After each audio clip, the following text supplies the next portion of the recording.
तेजी से विकास होना निश्चित है। आप सभी इस बात से परिचित हैं कि पिछली शताब्दी में तीसरी औद्योगिक क्रांति का जर्मनी और अन्य देशों ने कितना लाभ उठाया। भारत उस समय गुलाम था और इसलिए वो इस दौड़ में बहुत पीछे रह गया। लेकिन आज 21वीं सदी का भारत चौथी औद्योगिक क्रांति में इंडस्ट्री 4.0 में पीछे रहने वालों में नहीं बल्कि इस औद्योगिक क्रांति का नेतृत्व करने वालों में से एक है। इंफॉर्मेशन टेक्नोलॉजी में, डिजिटल टेक्नोलॉजी में भारत अपना परचम लहरा रहा है। दुनिया में हो रहे रियल टाइम डिजिटल पेमेंट्स में से 40% ट्रांजैक्शन भारत में हो रहे हैं। आज भारत डेटा कंजम्पशन में नए रिकॉर्ड बना रहा है। भारत उन देशों में है जहां डेटा सबसे सस्ता है।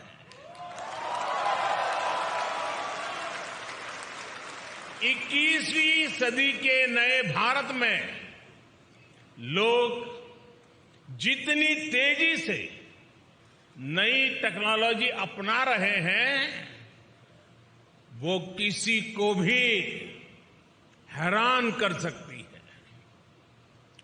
कोरोना वैक्सीन लगवाने के लिए वैक्सीनेशन सर्टिफिकेट पाने के लिए बनाए गए कोविन पोर्टल पर करीब 110 करोड़ रजिस्ट्रेशन हुए हैं।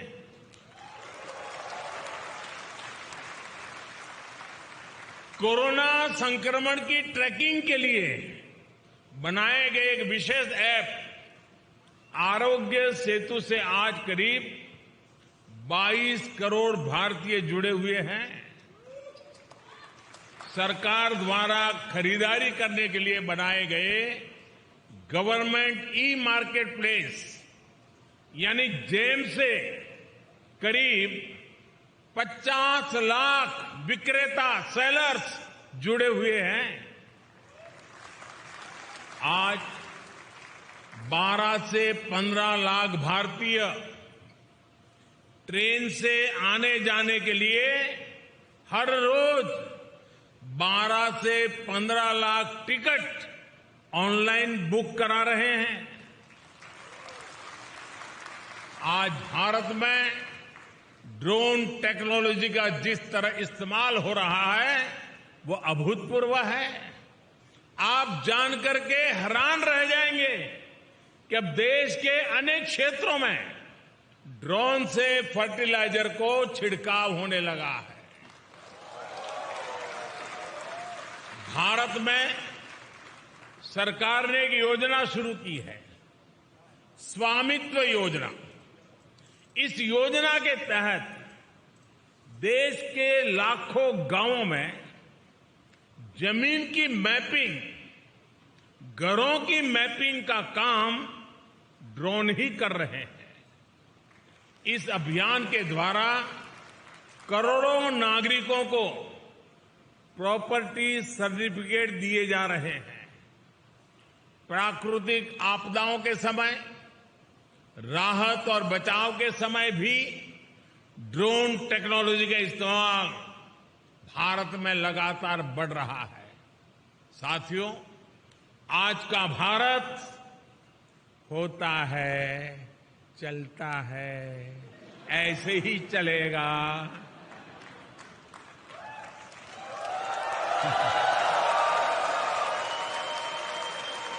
उस मानसिकता से बाहर निकल चुका है दोस्तों। आज का भारत की पहचान है करना ही है और समय पर करना है। इस संकल्प के साथ हिंदुस्तान चल रहा है। भारत अब तत्पर है, तैयार है, अधीर है। भारत अधीर है प्रगति के लिए, विकास के लिए। भारत अधीर है अपने सपनों के लिए। अपने सपनों को संकल्प कर लेकर के सिद्धि तक पहुंचाने के लिए अधीर है। भारत आज अपने सामर्थ्य में भरोसा करता है, अपने आप में भरोसा करता है। इसलिए आज हम पुराने रिकॉर्ड तोड़ रहे हैं और नए लक्ष्य हासिल कर रहे हैं। आप किसी भी क्षेत्र में देखिए, मैं एक उदाहरण देता हूं आपको। भारत ने 2016 में तय किया था कि 2030 तक हमारी कुल बिजली उत्पादन क्षमता का 40% नॉन फोसिल फ्यूल से होगा। अभी 2030 से हम 8 साल दूर हैं, लेकिन भारत ये लक्ष्य हासिल कर चुका है। हमने पेट्रोल में 10% एथेनॉल ब्लेंडिंग का टारगेट रखा था। ये लक्ष्य भी देश ने डेडलाइन से 5 महीने पहले ही हासिल कर लिया। भारत में कोविड वैक्सीनेशन के स्पीड और स्केल से भी आप भली भांति परिचित हैं। आज भारत में 90% एडल्ट्स को वैक्सीन की दोनों डोज लग चुकी है। 95% एडल्ट ऐसे हैं जो कम से कम 1 डोज ले चुके हैं। ये वही भारत है जिसके बारे में कुछ लोग कह रहे थे कि 1.25 अरब आबादी को वैक्सीन लगाने में 10-15 साल लग जाएंगे।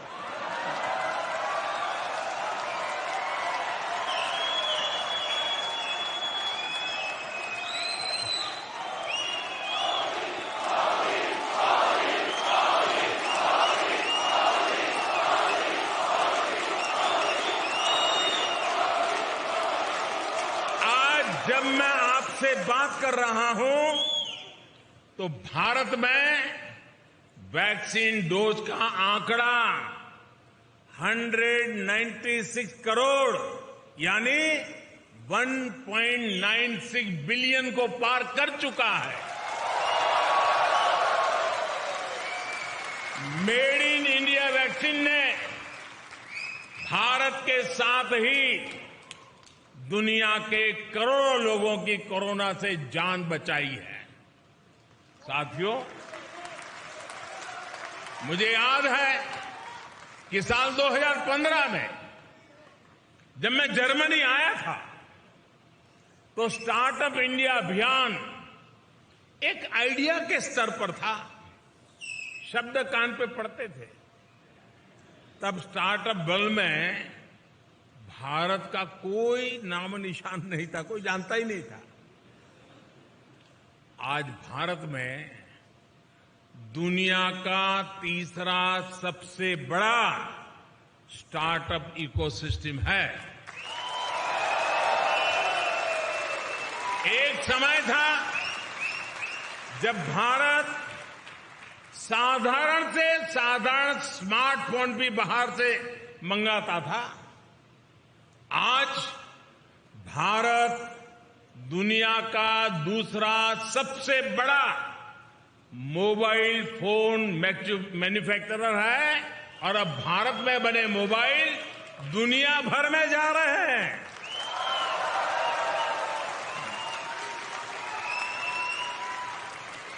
7-8 साल पहले जब मैं आप जैसे साथियों से चर्चा करता था तो हमारी बायोटेक इकोनॉमी $10 बिलियन यानी 75,000 करोड़ रुपए की हुआ करती थी। आज ये 8 गुना अधिक बढ़कर $80 बिलियन यानी 6 लाख करोड़ रुपए को पार कर चुकी है। साथियों,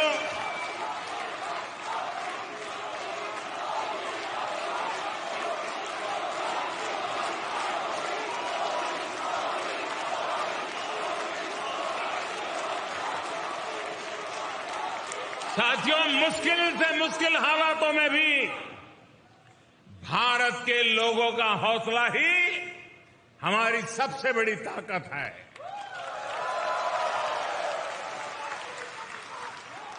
साथियों, पिछले साल हमने अब तक का हाईएस्ट एक्सपोर्ट किया है। ये इस बात का सबूत है कि एक और हमारे मैन्युफैक्चरर्स नए अवसरों के लिए तैयार हो चुके हैं, वहीं दुनिया भी हमें उम्मीद और विश्वास से देख रही है।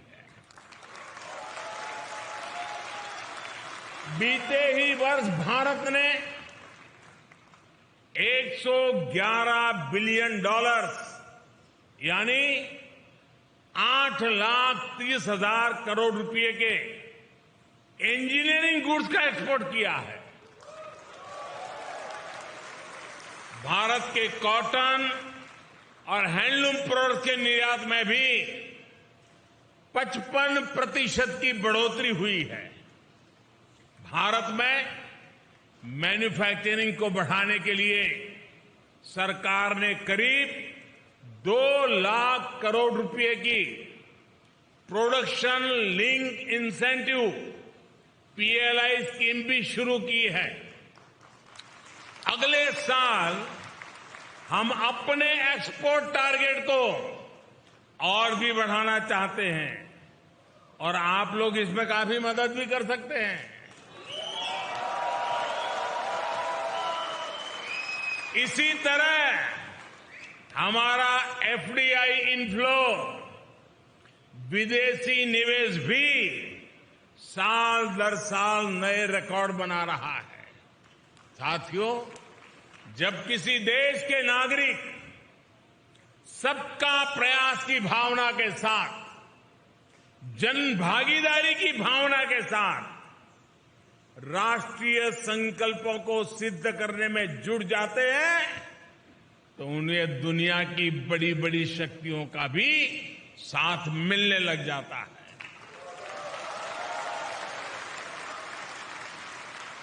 आज हम देख रहे हैं कि किस तरह दुनिया की बड़ी शक्तियां भारत के साथ कंधे से कंधा मिलाकर चलना चाहती है।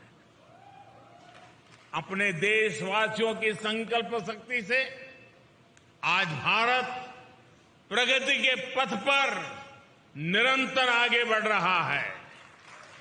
हमारे लोगों के संकल्पों से, उनकी भागीदारी से भारत के प्रयास आज जन आंदोलन बन रहे हैं। यही जो मुझे देश के भविष्य के लिए आश्वस्त करता है, भरोसा देता है।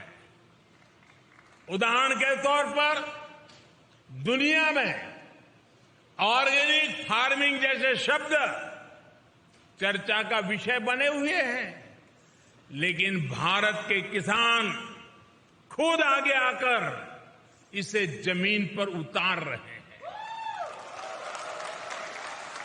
इसी तरह क्लाइमेट चेंज आज ये भारत में केवल सरकारी पॉलिसीज का मुद्दा नहीं है। भारत का युवा ईवी और ऐसी ही दूसरी प्रो क्लाइमेट टेक्नोलॉजी में इन्वेस्ट कर रहा है। सस्टेनेबल क्लाइमेट प्रैक्टिसेस आज भारत के सामान्य से सामान्य मानवी के जीवन का हिस्सा बन रही है।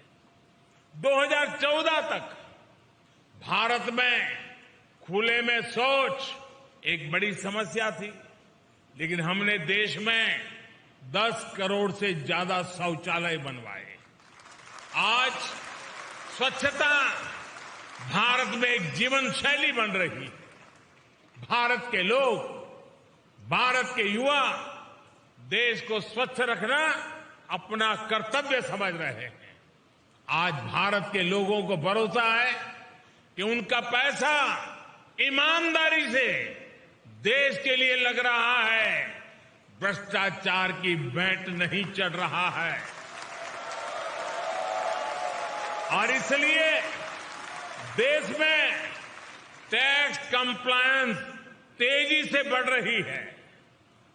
ये किसी कानूनी प्रक्रिया के कारण नहीं है, बल्कि स्वतः स्फूर्त जागरण से हो रहा है। दोस्तों, साथियों, हम सभी भारतीय इस साल अपनी आजादी के 75 वर्ष का पर्व मना रहे हैं, अमृत महोत्सव मना रहे हैं। आजादी के 75वें वर्ष में भारत अभूतपूर्व इंक्लूसिवनेस और इससे प्रोत्साहित होने वाली करोड़ों एस्पिरेशंस का गवाह बन रहा है। भारत आज अभूतपूर्व संभावनाओं से भरा है। भारत एक मजबूत सरकार के नेतृत्व में, एक फील्ड सरकार के नेतृत्व में, एक निर्णायक सरकार के नेतृत्व में नए सपने भी देख रहा है, नए संकल्प भी ले रहा है और संकल्पों को सिद्धि में परिवर्तित करने के लिए जी जान से जुटा हुआ भी है। हमारी पॉलिसी स्पष्ट है और रिफॉर्म्स के लिए भरपूर कमिटमेंट है। 5 साल बाद हमें कहां पहुंचना है, ये भी तय है।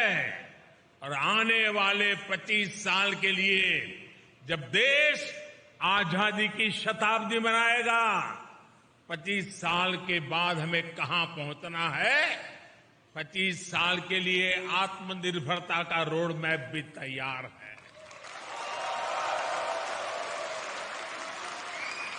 साथियों, वो दिन चले गए। साथियों, वो दिन चले गए जब दुनिया में कुछ होता था तो हम रोना रोते थे। भारत आज वैश्विक चुनौतियों का रोना रोने वाला देश नहीं है, बल्कि भारत आज आगे बढ़कर इन चुनौतियों का समाधान दे रहा है। Coalition for disaster resilience fund CDRI के माध्यम से हम पूरी दुनिया को आपदाओं से लड़ने में सक्षम बनाना चाहते हैं।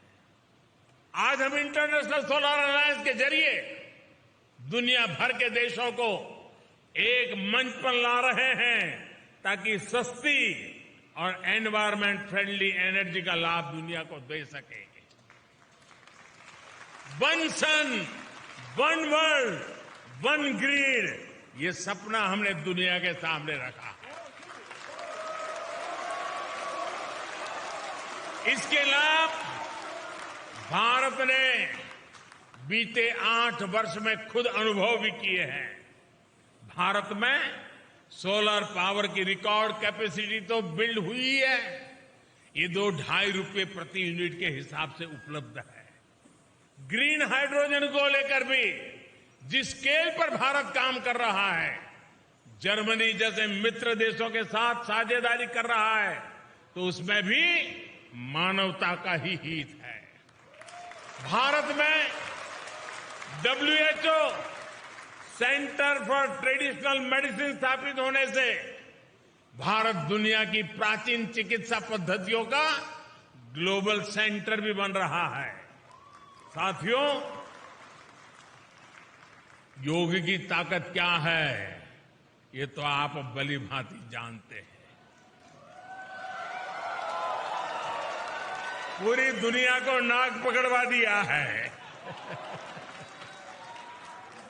साथियों, आने वाली पीढ़ियों के लिए आज का नया भारत नई विरासत बनाने पर काम कर रहा है। नई विरासत बनाने के इस अभियान की सबसे बड़ी ताकत है हमारे नौजवान है, हमारा यूथ है। भारत के युवाओं को सशक्त करने के लिए 21वीं सदी की पहली एजुकेशन पॉलिसी लेकर हम आए हैं। पहली बार भारत में मातृभाषा में डॉक्टरी और इंजीनियरिंग की पढ़ाई तक का विकल्प दिया जा रहा है।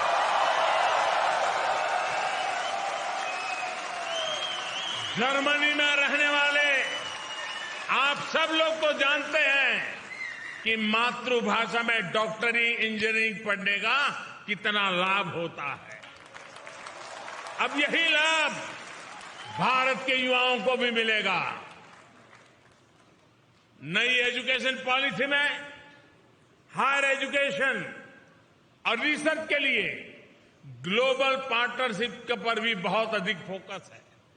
इसका जिक्र आज मैं इसलिए भी कर रहा हूं क्योंकि इसमें जर्मनी के संस्थानों के लिए भी बहुत सारे अवसर बन रहे हैं। साथियों, बीते दशकों में आपने मेहनत से, अपने काम से भारत की सशक्त छवि यहां बनाई है। आजादी के अमृतकाल में यानी आने वाले 25 साल में आपसे अपेक्षाएं और बढ़ गई है। आप इंडिया की सक्सेस स्टोरी भी है और भारत की सफलताओं के ब्रांड एम्बेसडर भी है। और इसलिए मैं आप सब साथियों को, विश्व भर में फैले हुए मेरे भारतीय भाइयों बहनों को हमेशा कहता हूं कि आप राष्ट्रदूत हैं। सरकारी व्यवस्था में 1-2 राजदूत होते हैं, मेरे तो करोड़ों राष्ट्रदूत हैं जो मेरे देश को आगे बढ़ाए।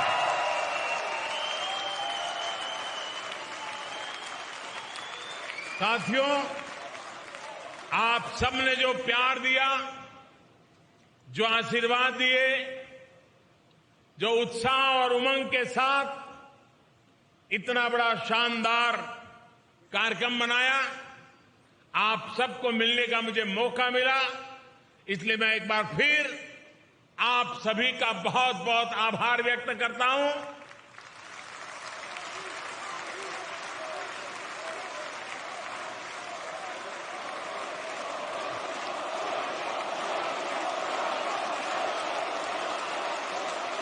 आप सब स्वस्थ रहिए, खुशखुशाल रहिए। भारत माता की, भारत माता की, भारत माता की। बहुत बहुत धन्यवाद।